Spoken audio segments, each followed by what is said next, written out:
A atração a seguir é recomendada para todas as idades.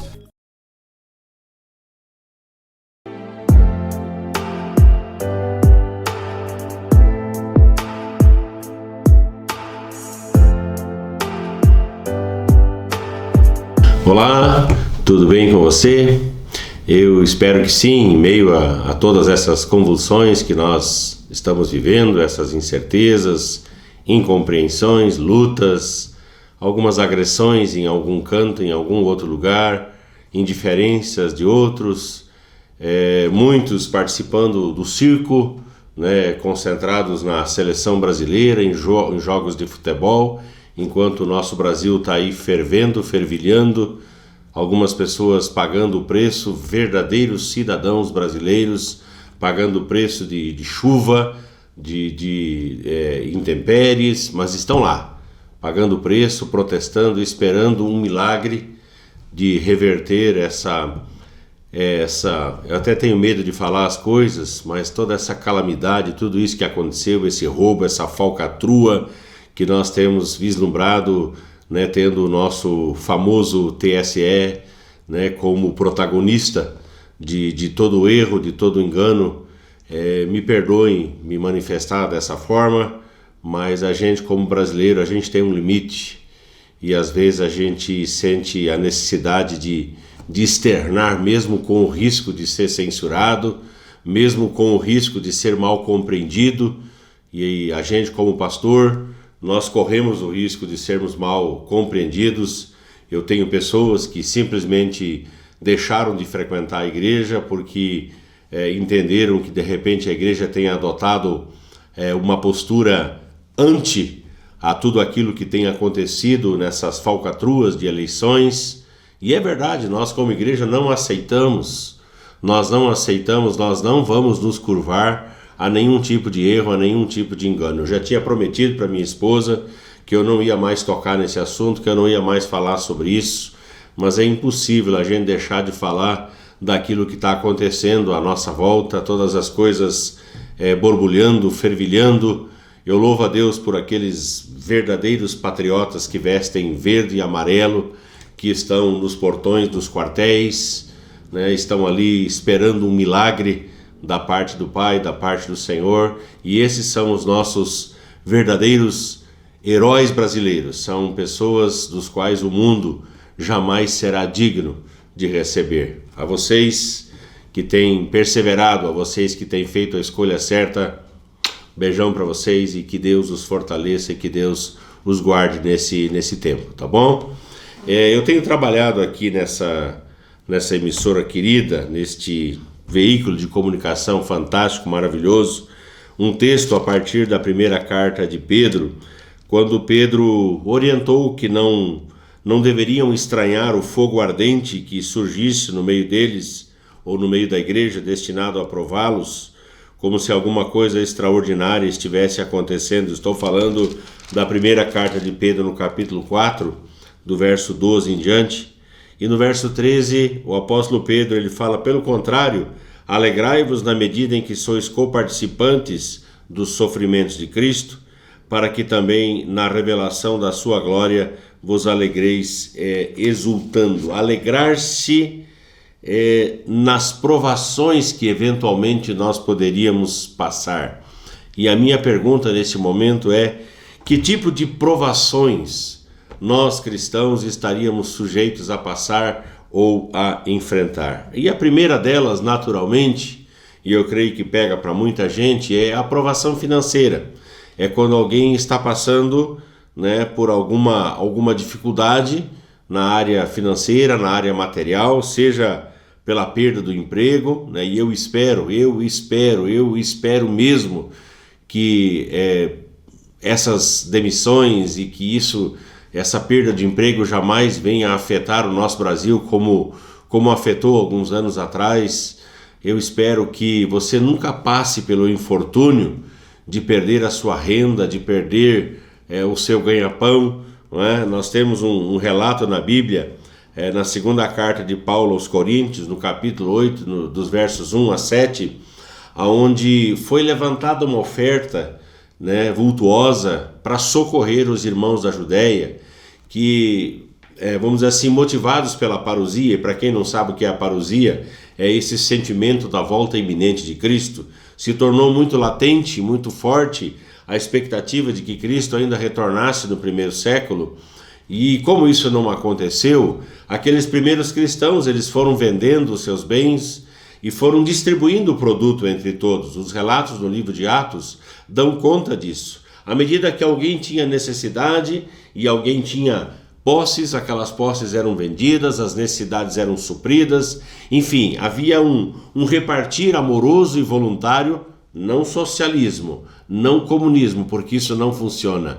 Era um repartir solidário, era um repartir movido por amor, que aquelas pessoas então viam os outros sofrendo, padecendo e começaram a repartir os seus bens e os seus ganhos. O que aconteceu? Sobreveio uma grande fome. E aí os crentes da Judéia, todos os cristãos da Judéia, tiveram que levantar recursos e levantar uma oferta para socorrer os cristãos de Jerusalém. E isso está relatado, né? Paulo se tornou um dos grandes líderes desse movimento. Então, o que eu quero mostrar é que, de repente, uma provação financeira, ela pode chegar, seja pela perda do ganho, pela perda do emprego, seja por uma doença na família. Imagina se na família tem apenas um provedor e este provedor fica gravemente doente, e aquela família fica desprovida, vamos dizer assim, do recurso e do amparo devido. O que vai acontecer? Quem é que vai socorrer aquela família? Quem é que vai ajudar aquela família a sobreviver? Entende? Claro, hoje tem os meios sociais e tal, mas existe essa possibilidade. Ou uma imprudência, um negócio mal feito, não é? Ou talvez até pela própria ganância do ser humano, isso pode redundar em uma provação financeira. E eu espero que você não esteja passando por uma dessas provações financeiras, porque eu acredito que seja uma das coisas mais terríveis e mais desgastantes na vida de um cristão, na vida de um ser humano. É quando ele perde o seu sustento, ou o seu sustento está severamente ameaçado, ou aquilo que entra de provisão dentro de casa não é suficiente para atender, vamos dizer assim, com dignidade, o sustento da casa e o sustento da família. Então isso pode acontecer. Cristãos podem ter provações na área da saúde. Está indo tudo bem, está indo tudo tranquilo, e de repente vem a notícia, vem aquele diagnóstico. Estava conversando com uma pessoa e de repente essa pessoa disse: pastor, o senhor pode me ouvir um pouquinho? Foi numa instituição financeira. E eu disse: posso. Fomos então para um lado, pegamos um café, começamos a conversar e ela disse: meu pai, com 52 anos, foi diagnosticado com câncer. O que eu faço? O que nós podemos fazer? E então eu comecei a compartilhar sobre a minha mãe. Falei que a minha mãe passou por isso e que a minha mãe foi dignamente tratada no Hospital do Câncer, em Barretos, Hospital do Amor. Então, se Deus não entrar com a provisão de cura, nós temos os recursos da medicina, nós temos algo que não é a última que morre, mas é a primeira que nasce, que é a nossa fé, que é a nossa esperança, aquilo que está aqui no nosso coração. Nós levantamos os nossos olhos ao Pai, ao Senhor, e esperamos por sua provisão, por sua providência, por sua cura, por sua restauração. O apóstolo Paulo, escrevendo ao seu filho espiritual, Timóteo, na primeira carta, no capítulo 5, no verso 23, ele deu uma receita para ele que muitos tiram do contexto e usam para apoiar, vamos dizer assim, atitudes libertinas. O apóstolo Paulo disse para Timóteo: toma um pouquinho de vinho por causa das tuas constantes ou das tuas frequentes enfermidades. O vinho, em até uma certa medida, ele é remédio. Ele é remédio. Mas se você todo remédio é assim. Se você extrapolar a dose, aquilo se torna veneno, aquilo se torna prejudicial ao seu organismo. Então Paulo chama o discípulo dele e fala assim: cara, você está passando por problemas estomacais, Sabe o que é bom para você ficar livre disso aí? Você tomar todos os dias um cálice de vinho. Toma um cálice de vinho por causa das suas constantes, das suas frequentes enfermidades. Foi o conselho que Paulo deu. Aí eu fico pensando assim, mas se ele é filho espiritual de Paulo, um dos grandes líderes, cheios do Espírito Santo, não era mais fácil Paulo chegar e botar a mão na cabeça de Timóteo e repreender aquela enfermidade e orar pela cura e pela restauração dele, do que simplesmente ordenar que ele tomasse um copo de vinho? Entende? Como às vezes os caminhos de Deus, eles são diferentes dos nossos, né? O rei Ezequias no Antigo Testamento, né?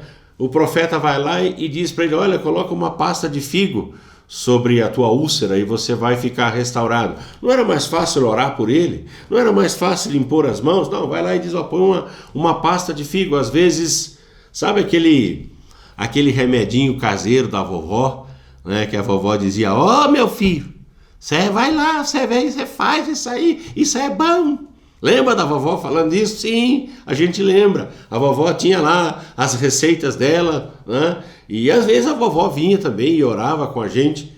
Mas tem coisas que às vezes um remédio caseiro, uma abstinência, abrir mão de certas coisas, de certas comidas, de certos alimentos, acabam proporcionando cura ao nosso corpo. Talvez a sua aprovação seja na área da sua saúde, pois eu tenho para dizer para você que o Papai do Céu, ele jamais vai te abandonar, jamais vai te deixar, ele vai continuar cuidando de você. Tem cura para você na presença do Senhor, tem cura para você na presença do Pai.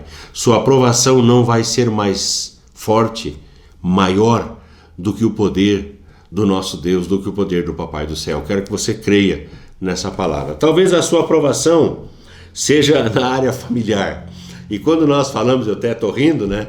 Quando nós falamos em área familiar, talvez os nossos maiores problemas e conflitos sejam justamente nessa área que deveria ser o lugar mais abençoado, mais prazeroso de estar, que é a nossa casa, que é a nossa família.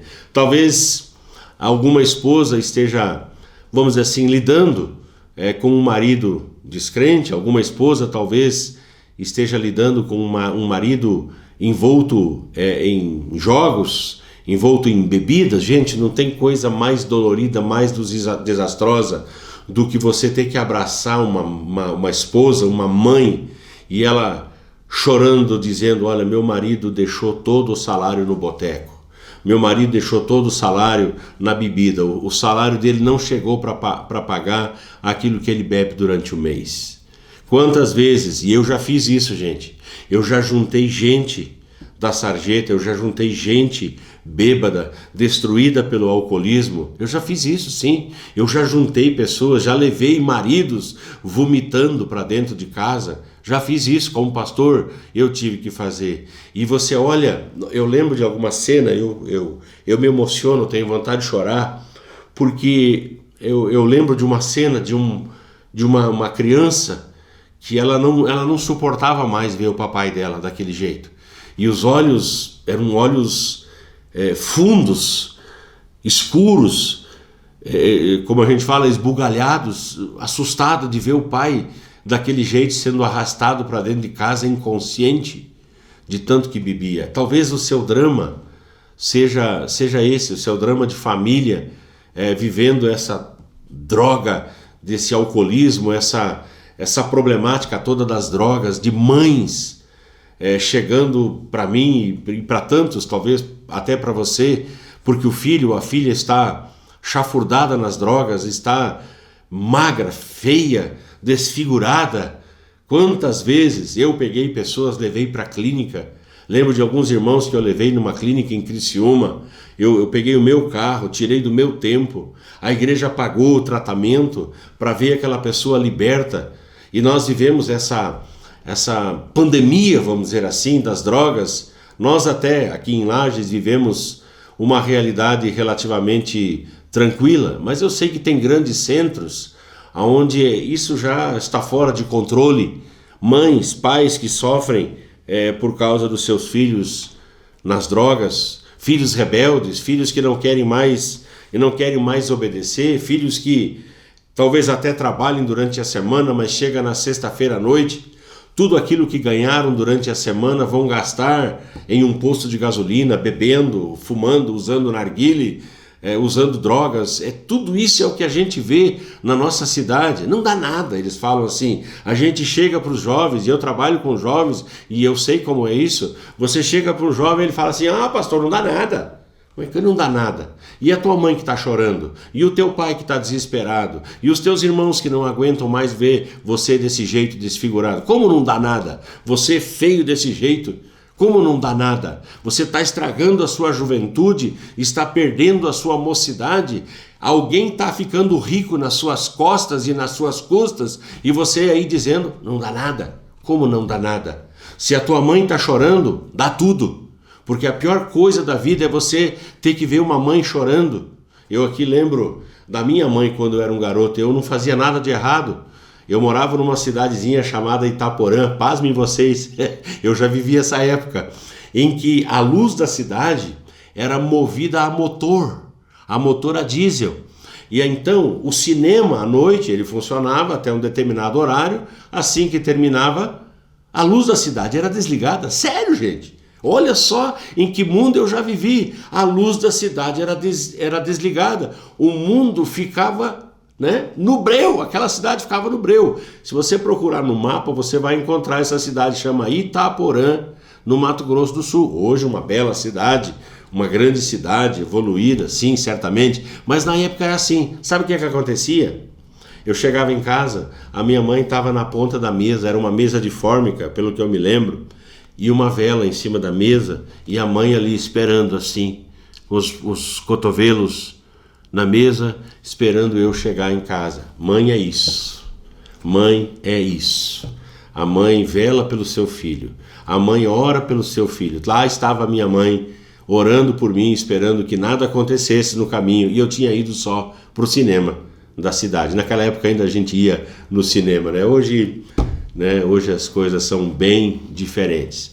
Então você entende como às vezes os dramas familiares, dos vícios, do desemprego, de uma separação. Eu estou tratando um caso agora de uma pessoa que perdeu a sua família e é muito difícil, não tem palavras que você possa dizer para uma pessoa cuja esposa o largou.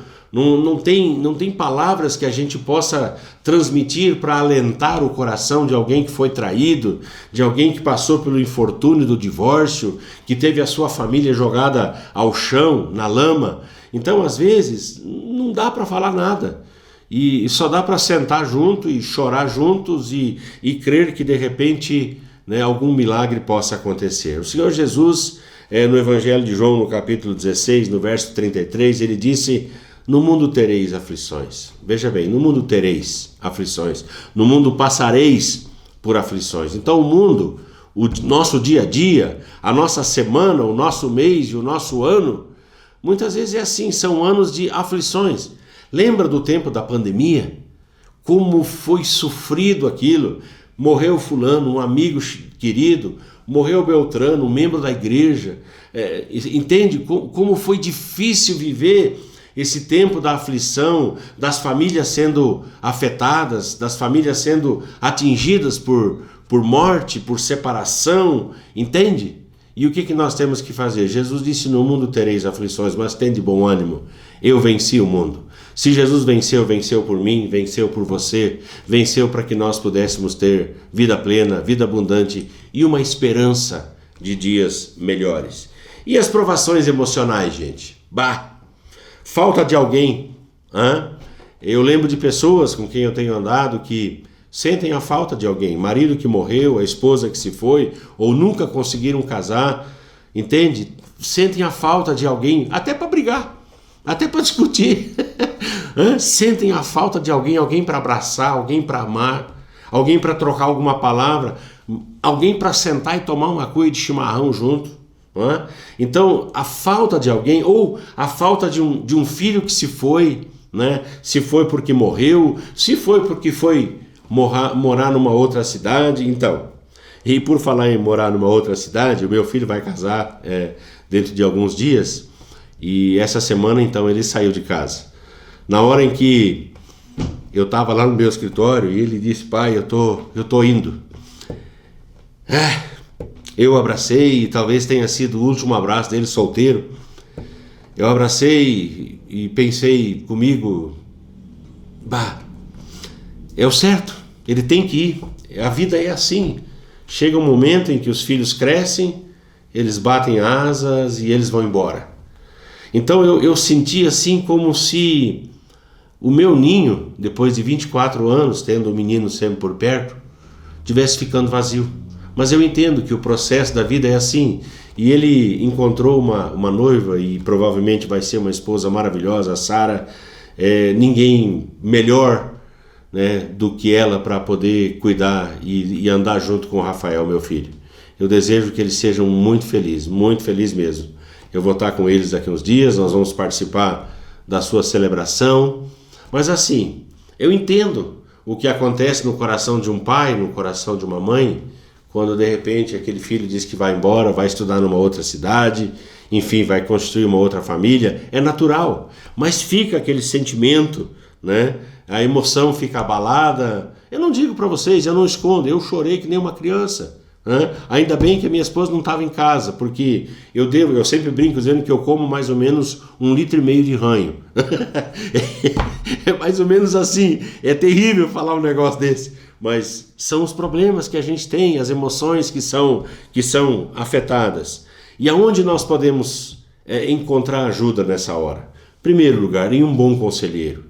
Nunca abra mão de um bom conselheiro. Um bom conselheiro, a principal característica dele é ser um bom ouvinte. O bom conselheiro não é aquele que tem a resposta pronta, não é aquele que está pronto para falar. O bom conselheiro é aquele que tem um baita de um ouvido, aquele que sabe ouvir, né, e talvez só faça isso, talvez só ouça. É o bom conselheiro. Segunda coisa, você pode encontrar ajuda no seu discipulador, aquele que foi designado pelo Senhor para cuidar de você, para andar com você, para te ensinar as letras da Bíblia, para, enfim, caminhar com você.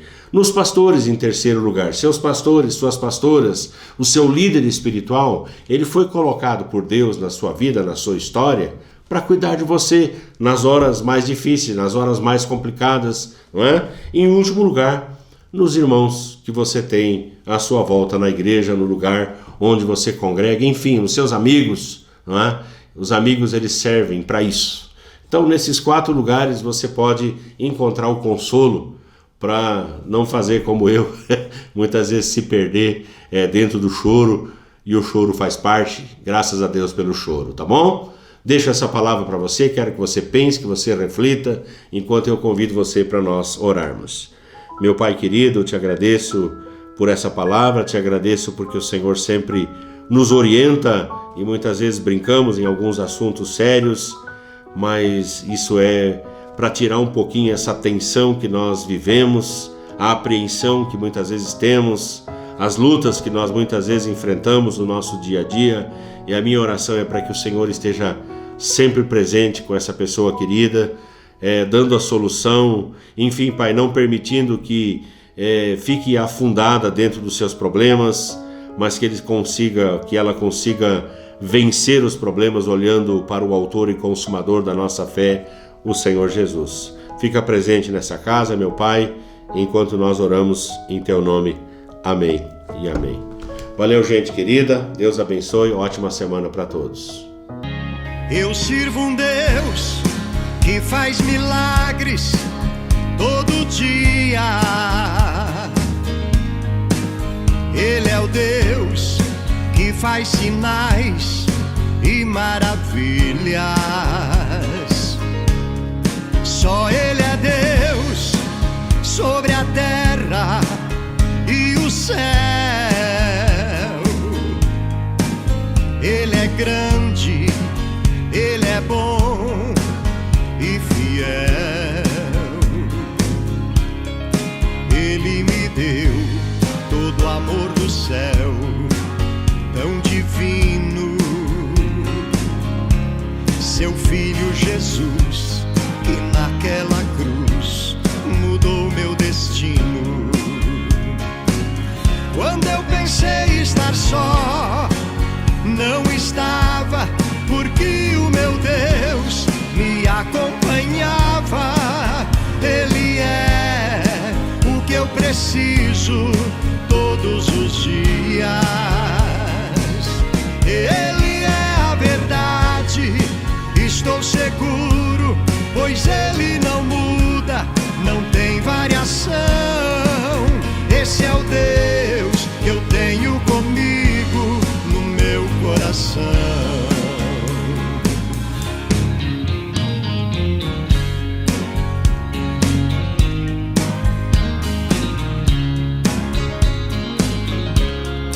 Eu sirvo um Deus que faz milagres todo dia. Ele é o Deus que faz sinais e maravilhas. Só Ele é Deus sobre a terra e o céu. Ele é grande, Ele é bom e fiel. Ele me deu todo o amor do céu, tão divino. Seu Filho Jesus, que naquela cruz mudou meu destino. Quando eu pensei estar só, não estava, porque o meu Deus me acompanhava. Ele é o que eu preciso todos os dias. Ele é a verdade, estou seguro, pois Ele não muda, não tem variação. Esse é o Deus